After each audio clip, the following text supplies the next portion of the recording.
हाथरस की एक बेटी की इंसाफ की आवाज में साजिश का सवाल भी जुड़ गया।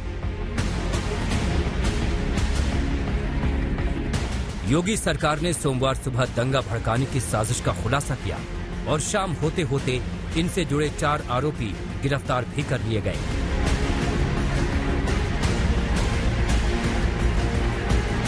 यूपी पुलिस ने मथुरा के टोल प्लाजा से 4 मास्टरमाइंड की गिरफ्तारी का दावा किया। यूपी पुलिस का दावा है कि ये चारों हाथरस की ओर जा रहे थे।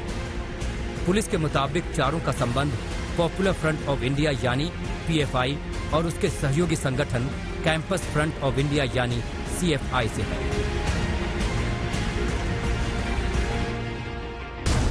दंगे की साजिश के आरोप में पकड़े गए आरोपियों में अतिकुर रहमान मुजफ्फरनगर जिले के रतनपुरी थाने के नगला गांव का रहने वाला है।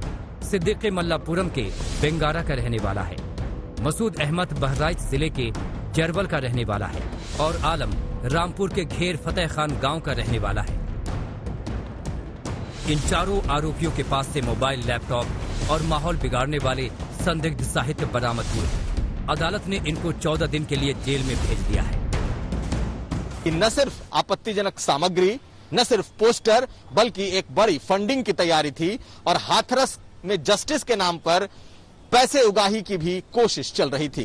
कुल मिलाकर हाथरस के पीछे एक बड़े मूवमेंट को खड़ा करने की तैयारी चल रही थी, जैसे एंटी-सीएए प्रोटेस्ट के दौरान हुआ था। पहले ही यूपी पुलिस ने यह साफ कर दिया है कि हाथरस कांड के साए में दंगा फैलाने की साजिश रची जा रही थी। इस कड़ी में पीड़िता को आर्थिक मदद के बहाने दंगे के लिए पैसा जुटाने की तरफ भी पुलिस का निशाना है। इस कड़ी में दंगे वाली साजिश की जांच में ईडी की एंट्री हो गई है। सूत्रों के मुताबिक हाथरस में इंसाफ के बहाने जातीय दंगे भड़काने की साजिश के लिए गैर कानूनी फंड की जांच ईडी करेगी।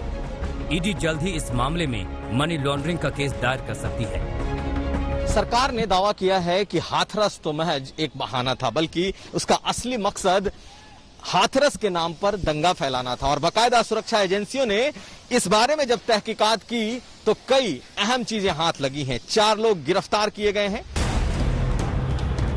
सीएए जैसे माहौल से याद आया कि पहले ही मुख्यमंत्री योगी आदित्यनाथ कह चुके हैं कि ये सब कुछ उत्तर प्रदेश के माहौल को बिगाड़ने के लिए हो रहा है।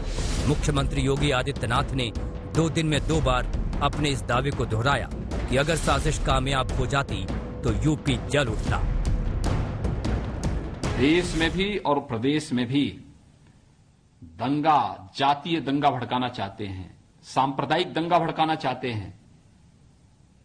इस दंगे की आड़ में विकास रुकेगा, इस दंगे की आड़ में उनकी रोटियां सेकने के लिए उनको अवसर मिलेगा, इसलिए वे नित नए षड्यंत्र करते रहते हैं।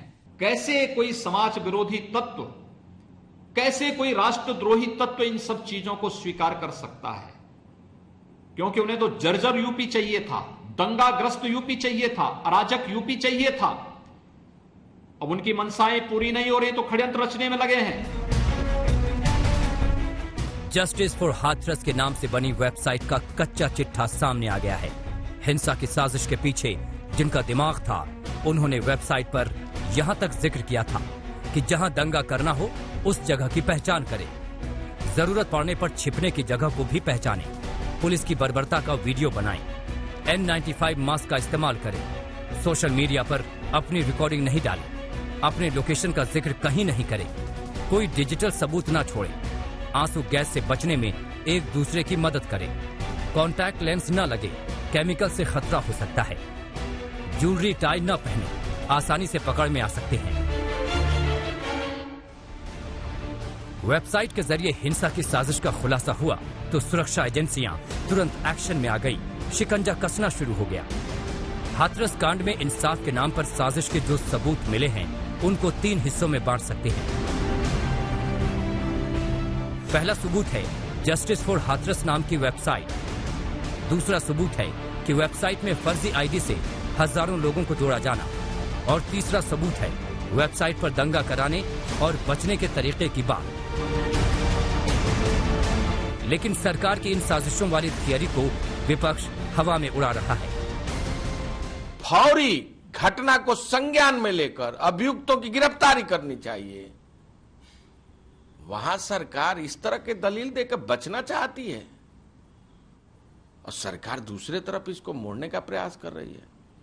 अपनी नाकामी को छुपाने के लिए सरकार इस तरह के चक्रव्यूह रचने का काम कर रही है। हमारा एक सवाल है कि आखिर उस गांव को क्यों सील किया गया? रात में बेटी की डेड बॉडी क्यों जलाई गई?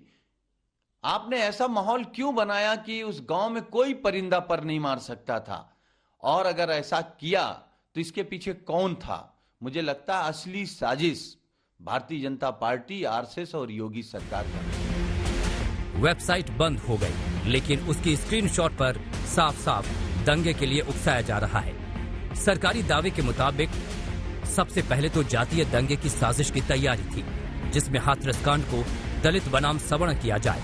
दूसरी साजिश एंटी-सीए जैसा प्रदर्शन को और हवा देने की थी। तीसरी साजिश वेबसाइट पर भ्रामक और भड़काऊ खबरें डालकर सरकार को बदनाम करने की प्लानिंग थी।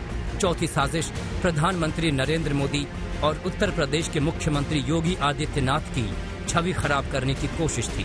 पांचवी साजिश हाथरस की पीड़िता के परिवार को मदद के बहाने दंगे के लिए फंडिंग की थी। और छठी साजिश थी मास्क लगाकर अधिकारियों को निशाना बनाना, ताकि किसी को पता ही न चले। लेकिन 4 लोगों की गिरफ्तारी से अब साजिश के हर पहलू बेनकाब हो सकते हैं। कुमार अभिषेक, लखनऊ, आज।